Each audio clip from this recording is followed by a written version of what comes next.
The Gruffalo's Child by Julia Donaldson and pictures by Axel Scheffler. From Margie and James. The Gruffalo said that no Gruffalo should ever set foot in the deep dark wood. Why not? Why not? Because if you do, the big bad mouse will be after you. I met him once, said the Gruffalo. I met him a long, long time ago.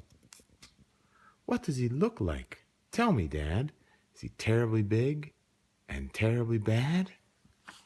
I can't quite remember, the Gruffalo said. Then he thought for a minute and scratched his head. The big bad mouse is terribly strong, and his scaly tail is terribly long. His eyes are like pools of terrible fire, and his terrible whiskers are tougher than wire. One snowy night, while the Gruffalo snored, the Gruffalo's child was feeling bored. The Gruffalo's child was feeling brave, so she tiptoed out of the Gruffalo cave. The snow fell fast, and the wind blew wild. Into the wood went the Gruffalo's child. Ah, oh, a trail in the snow. Whose is this trail, and where does it go? A tail poked out of a log pile house. Could this be the tail of the big bad mouse? Out slid the creature. His eyes were small, and he didn't have whiskers. No, none at all. You're not the mouse. Not I, said the snake.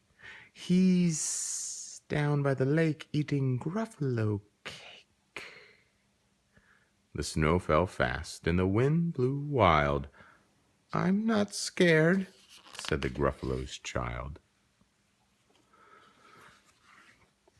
Ah, oh, marks in the snow. Whose are these claw marks, and where do they go? Two eyes gleamed out of a treetop house. Could these be the eyes of the big bad mouse?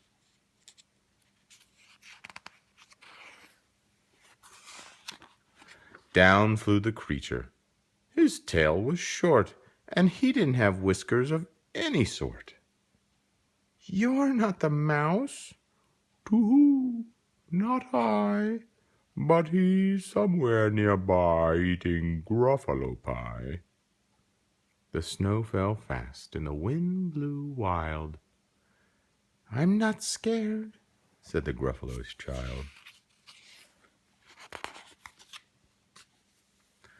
Ah, oh, a track in the snow. Whose is this track, and where does it go? Whiskers at last, and an underground house. Could this be the home of the big bad mouse? Out slunk the creature. His eyes weren't fiery. His tail wasn't scaly, and his whiskers weren't wiry. You're not the mouse. Oh, no, not me. He's under a tree drinking Gruffalo tea.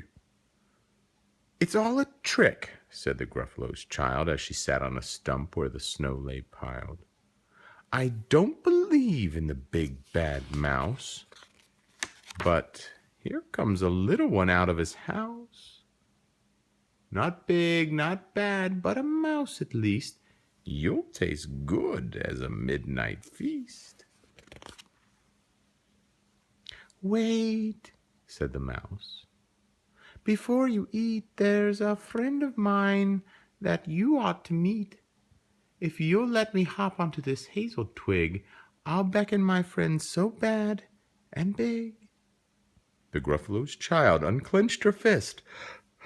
The big bad mouse, so he does exist? The mouse hopped onto the hazel tree. He beckoned and said, just wait and see. Out came the moon. It was bright and round, and a terrible shadow fell on the ground. Whose is this creature so big, bad, and strong? His tail and his whiskers are terribly long. His ears are enormous, and over his shoulder he carries a nut as big as a boulder.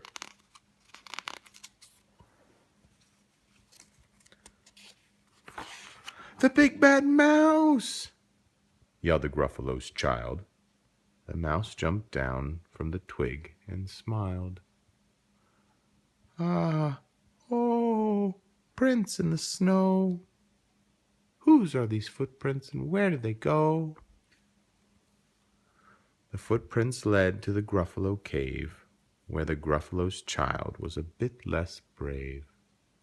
The Gruffalo's child was a bit less bored, and the Gruffalo snored and snored and snored. I love you.